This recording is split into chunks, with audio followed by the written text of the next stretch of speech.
New this noon, the Biden administration is suing to block the largest grocery store merger in U.S. history. The Federal Trade Commission says the $25 billion deal between Kroger and Albertsons would eliminate competition and lead to higher prices. Kroger is the parent company of King Soopers. Albertsons owns Safeway. 8 states have joined the federal government's lawsuit, including Wyoming. Colorado is not one of them, but the state has filed its own lawsuit in Denver District Court. The companies say the merger would help them compete with Walmart, Amazon, and Costco.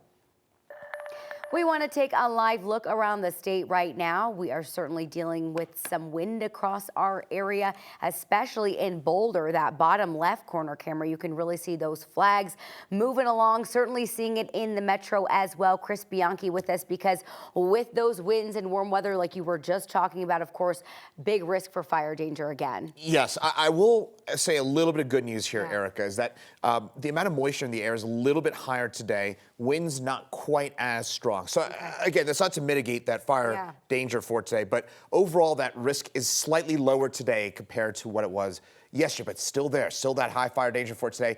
And then we're gonna be near 70 degrees today. And how about this, by Wednesday morning, we're talking about a low temperature in the low teens. So we're gonna drop those temperatures by 50 to 60 degrees. Hey, classic Colorado stuff, right? Cold front tomorrow, mountain snow tonight, tomorrow, a little bit of snow, not much for us in the metro. Right now, though, this is my main concern, that fire weather warning, red flag warning across all of eastern Colorado, that until 6 p.m. tonight for winds that could gust up to 60 miles an hour. Strongest winds into southeastern Colorado right now. Look at that in Trinidad, 52 mile an hour gust. Have seen some gusts up by Buckeye, Wellington, far northern Colorado in the 60 mile an hour range. But overall, those winds a little bit lower than what they were yesterday. And I think those winds for today, they'll continue. But then as we get into tonight, those winds should start to relax a little bit for us tonight and into early tomorrow. Still windy, still breezy, but again, not as bad as what we've been dealing with for the last, 48 hours or so for us here along the Front Range and throughout eastern Colorado. Highs today near 70, mostly sunny, of course. High fire danger, blustery at times.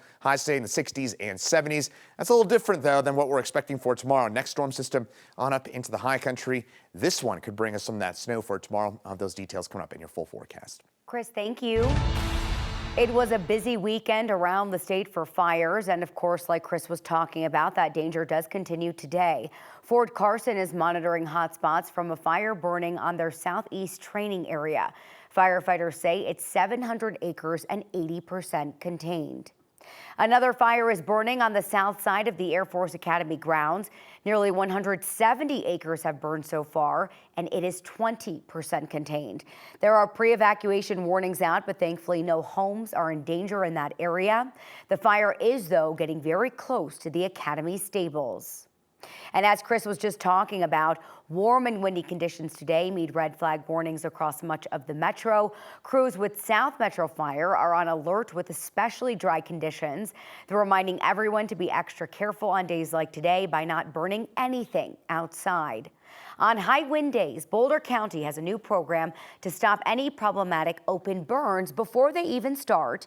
If you need to burn in unincorporated Boulder County, you have to let them know. Now, it used to be a call-in system.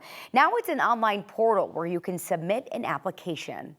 And that kind of helps dispatch out with putting it on a map that everyone can see, and ultimately to lessen the calls that they get for smoke reports.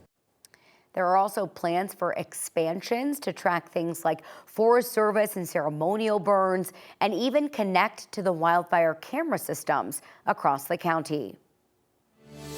The trial started today for a man accused in a deadly assault that happened more than a year ago. Shane Kaufman faces second-degree assault charges in the death of 69-year-old Manuel Osvaldo Jaquez Machado.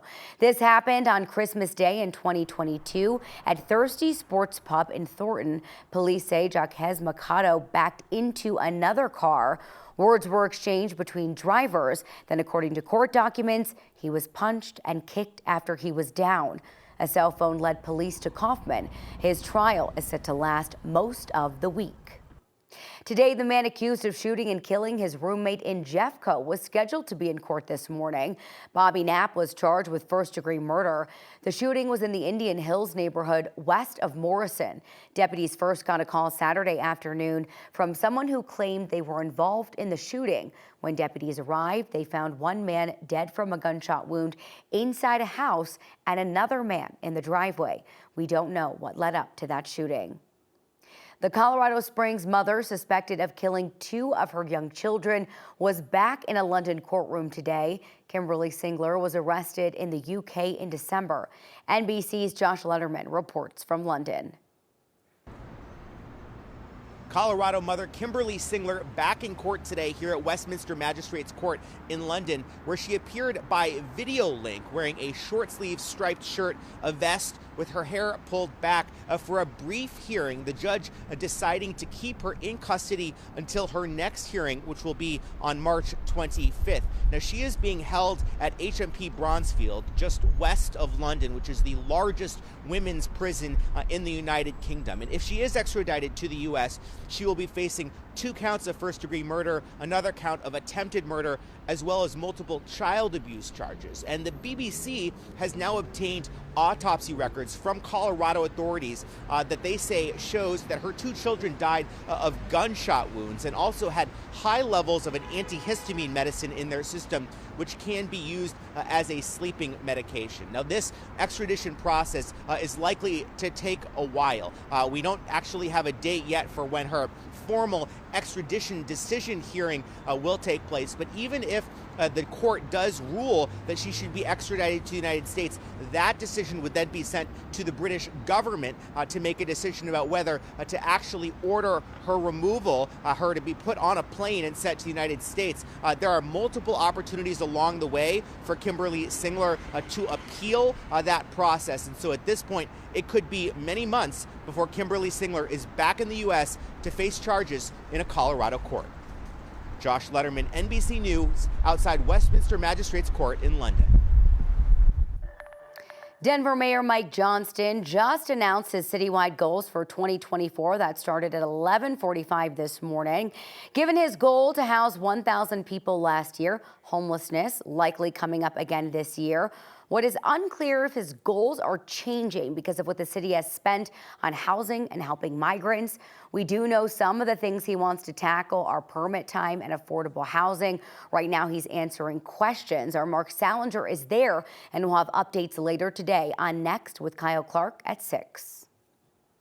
1 week from today, cuts made at the Denver DMV will take effect. That means starting next Monday, DMV offices will close for weeks at a time, and vehicle registrations will be online only.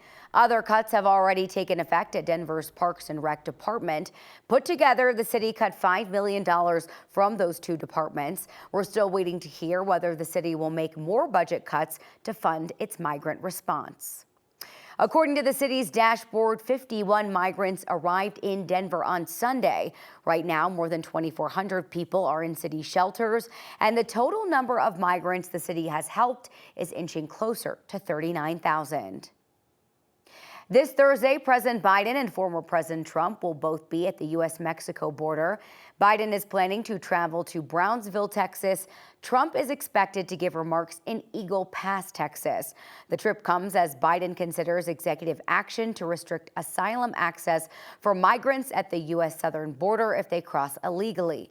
The president has repeatedly criticized congressional Republicans for failing to pass a bipartisan spending package that included concessions on border policy.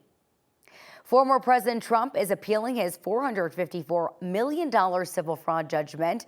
His attorneys filed a notice of appeal this morning. It challenges the finding that Trump lied about his wealth as he grew his real estate empire. Trump's lawyers argue the judge committed errors of law and abused his discretion in his ruling against Trump, his company, and its top executives. If upheld, the judge's ruling will force Trump to give up a sizable chunk of his fortune and could force the sale of some of the former president's most iconic holdings.